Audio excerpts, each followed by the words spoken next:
year the world changed was 1914. It was the beginning of World War I. But while most of Europe was concerned and consumed by the Great War, another earth-shattering event occurred far south and west of the continent in conflict. The Panama Canal opened its locks in August of 1914. For the first time, an all-water channel bisected the Western Hemisphere. A dream of more than 400 years finally had been realized. In 1502, on his fourth voyage to the New World, Christopher Columbus sailed furiously and obsessively along the Atlantic coast of the Panamanian Isthmus, searching in vain for a central, convenient waterway to the other side of the globe.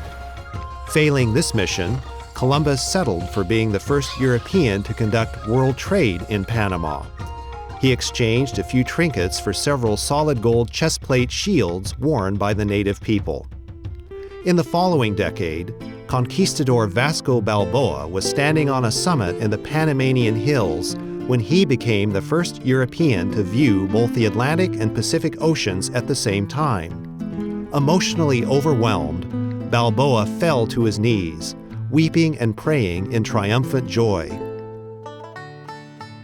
During the gold rush of 1849, thousands of 49ers journeyed by boat from the American East Coast to Panama and then crossed the isthmus to board ships bound for San Francisco.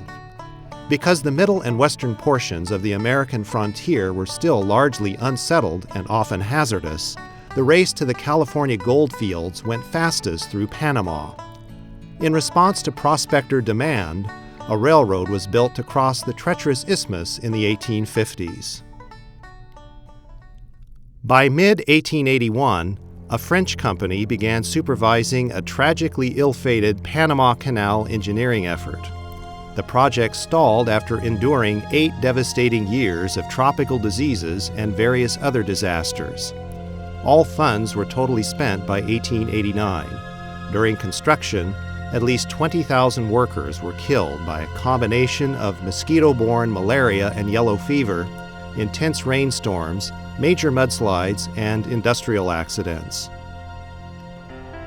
For many years, American politicians had sought U.S. authority over any potential canal which would transect Central America. The Monroe Doctrine was often cited whenever American dominance in the region was discussed or asserted. Uncle Sam's machinations culminated in 1903 when President Theodore Roosevelt used gunboat diplomacy against Colombia while supporting a Panamanian separatist movement. Roosevelt's successful strategy ultimately involved purchasing American control of the abandoned French construction venture. Sadly, another 5,600 laborers perished by the time the canal was completed under American supervision in 1914. The canal becomes an extension, thinking about the canal becomes an extension of the manifest destiny argument, that if the United States was destined to reach the Pacific, and then it did, if the United States was based in part on a growing sense of itself as a maritime power, and it was, then were the Atlantic and the Pacific and the Caribbean and the Gulf of Mexico and these other American-related waters to be connected with each other? So it's really the canal is a very deep idea in American consciousness. This linking of the waters, powerful the way that the linking of the continent in October 1869 was by the railroad when the railroads were completed. Today, the trade winds billowing through Panama are once again blowing side by side with the winds of change. This time, the Panamanian people are in charge of their own destiny. They have voted overwhelmingly to expand the canal. This project will cost an estimated $5.25 billion in the process of constructing a much larger third set of locks. The new locks will significantly increase the size of ships that can traverse the canal. Current Panamax ships, meaning the maximum size ships that can transit through Panama, are limited to fewer than 4,500 TEUs, or roughly 2,250 40-foot-long containers. After the canal's expansion, superships carrying 12,000 TEUs, or 6,000 40-foot containers, will be able to transit the canal. The repercussions of a larger Panama Canal are enormous, not only for Panama, but for most ports in the Western Hemisphere. New possibilities exist in this latest metaphorical gold rush. When the canal expansion opens for business in the centennial anniversary of 2014, much about global logistics will have changed. If you think about it over a longer term, 40 years ago, trade was really concentrated on the East Coast ports. And so what happened in a relatively short period of time, that trade shifted to the West Coast ports with the opening up of the Asian countries. You got the tremendous growth. Now, people on the Gulf and people on East Coast ports want a little bit of the action, and the way they can get that action is, in fact, if the canal is widened. For more than 3 decades, Southern California benefited from exponential growth in trans-Pacific trade. A massive local consumer market encouraged incoming cargo traffic, which led to both harbor and warehouse facilities expansion. These developments resulted in the San Pedro Bay emerging as a cargo destination of choice. Large vessels with huge loads could dock in the deep-water Los Angeles and Long Beach ports, while gigantic cranes rapidly move their containers onto intermodal trucks and trains. Well-developed rail access from the harbor to the interior meant that freight bound for the Midwest was transported on double-stacked trains for the long journey across the country. After becoming the biggest and the best-equipped harbor complex with the capacity and the infrastructure to move goods onto major rail systems, the San Pedro Bay settled into a period of hegemony. However, even without the expansion of the Panama Canal, new trends are emerging that threaten to siphon away significant cargo traffic from the powerhouse ports of Los Angeles and Long Beach. In the Canadian Northwest, the port of Prince Rupert has been expanding its handling capacity and enjoys an advantage by being 700 nautical miles closer to Asia. This closer proximity reduces ocean shipping time by a couple of days. Prince Rupert is served by an express Canadian rail system which can deliver goods to a central point north of the U.S. border with a direct rail shot to Chicago and Memphis. The Canadian government is fully backing and promoting Prince Rupert as part of an Asian-Pacific Gateway and Corridor initiative. This effort seeks to attract as much cargo as possible for the expanding Canadian facilities. The ports of Seattle and Tacoma are also closer to Asia and also desire to take a larger share of the cargo from the Far East that's destined for delivery by rail to the Midwest. Investments of nearly $1 billion have occurred over the past 15 years to improve the Seattle and Tacoma port infrastructures. Mexico has been discussed as a Pacific Coast competitor in the future. Among the plans in development is one to utilize the port of Lázaro Cárdenas in connection with an express rail network to transport containers directly from Mexico to Kansas City. We know that most big shippers will look at alternatives. They went to the Four Corners approach in the mid-2000s, looking at a Pacific Northwest, a Pacific Southwest, a Gulf, and an East Coast port to try to balance their cargo flows and not just be in one port. The expansion of the Panama Canal will allow ships to take significantly larger loads from East Asia to U.S. Gulf ports and ports on the eastern seaboard. Gulf ports in Houston, New Orleans, Mobile, and Tampa now may look more attractive to shippers who desire multiple regional concentrations of warehousing arrangements.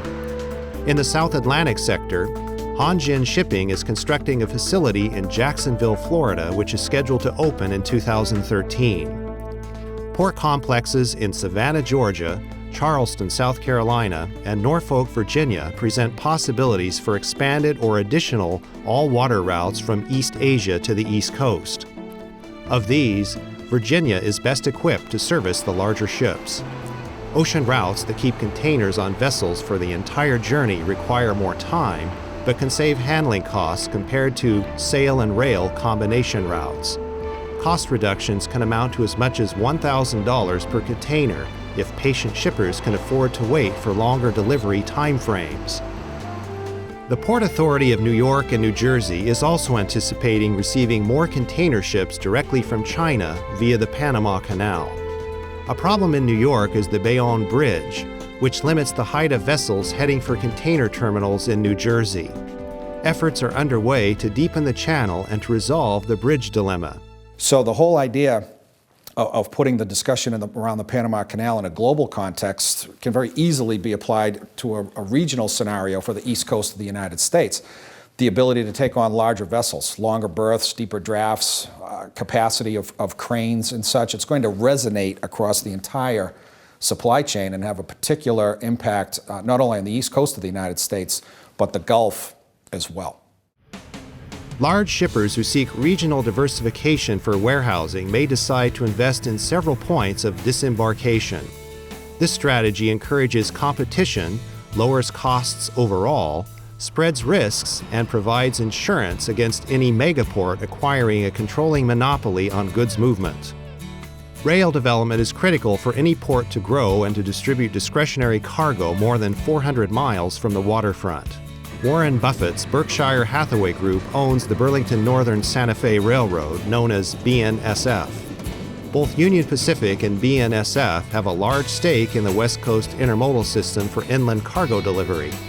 BNSF claims intermodal trains from the West Coast can cut as many as 9 days off delivery time to the East Coast compared to all-water Panama Canal routes.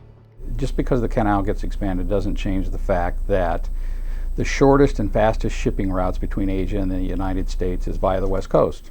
That's an undisputable fact. And as such, the vast majority of freight that moves between Asia and the United States has always moved through the West Coast, and it will always move through the West Coast. Now, it is a fact also that there has been a little bit of a share shift from the West Coast to the East Coast over roughly the last decade or so. But that hasn't really occurred because of the market fundamentals, which potentially could be affected by the expansion of the canal. The shortest route and the fastest route will always be via the West Coast, despite what happens with the canal. Eastern rail networks lack the infrastructure to deliver freight on a massive scale to points west, north, and south. However, some of the recent transportation investment generating economic recovery grants, known as Stimulus Tiger grants, have planted the seeds for more intermodal rail development in the East. The recipients of these grants now seek to increase the number of double-stack trains passing through areas such as Gulfport, Mississippi, and the regional rail hubs of Memphis, Tennessee, and Birmingham, Alabama. One of the largest Tiger grants was awarded to the National Gateway Freight Rail Corridor, affecting the states of Ohio, Pennsylvania, West Virginia, and Maryland. A separate public-private partnership project known as the Heartland Corridor has been burrowing out the existing tunnels of Virginia, West Virginia, and Kentucky along the Norfolk Southern Railroad line. The tunnels are now tall enough to enable double-stack containers to travel on rail from the intermodal port of Virginia through the heart of the Central Appalachian Mountains to a destination point in Columbus, Ohio. A new extension for the line has been approved to continue the double-stack clearance downstate to Cincinnati. Beyond new railroad development, there are other issues that threaten the status quo in goods movement.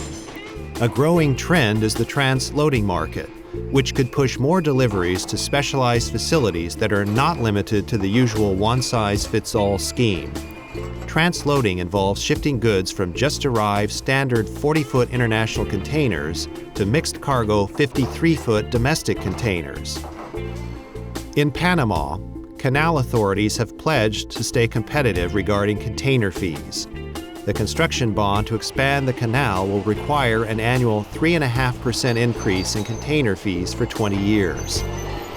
Panama is betting these increases will not discourage traffic nor outpace potential fee increases from West Coast competitors who must contend with environmental mitigation costs, community congestion considerations, and infrastructure improvement expenses. Because of these and other issues, Panama and the East Coast ports will try to capitalize on a perception by some shippers that West Coast ports are not business-friendly. To their credit, the ports of Los Angeles and Long Beach have adapted to California's most stringent emissions regulations in the nation. Through both political and economic necessity, these twin harbor giants have led the fight within the industry for cleaner air and greener ports. In the future, If potential federal mandates, such as the proposed American Power Act, begin to impose carbon caps, fees, and emissions controls, the cutting-edge work done by LA and Long Beach will be required of other U.S. ports, adding costs and complications for those competitors. Yet another concern that could tilt the balance of global logistics is the drift of large-scale manufacturing to locations such as India and Latin America. Although China and other nations in East Asia maintain a clear advantage in technology, facilities, and supplier networks, other regions could eventually start to catch up. Goods from India and South Asia can travel very efficiently through the Suez Canal for delivery to the eastern seaboard. Products originating from Latin America can use the Panama Canal while navigating routes both east and west. The harbor complex of Halifax, Nova Scotia is the closest North American port to the Suez Canal.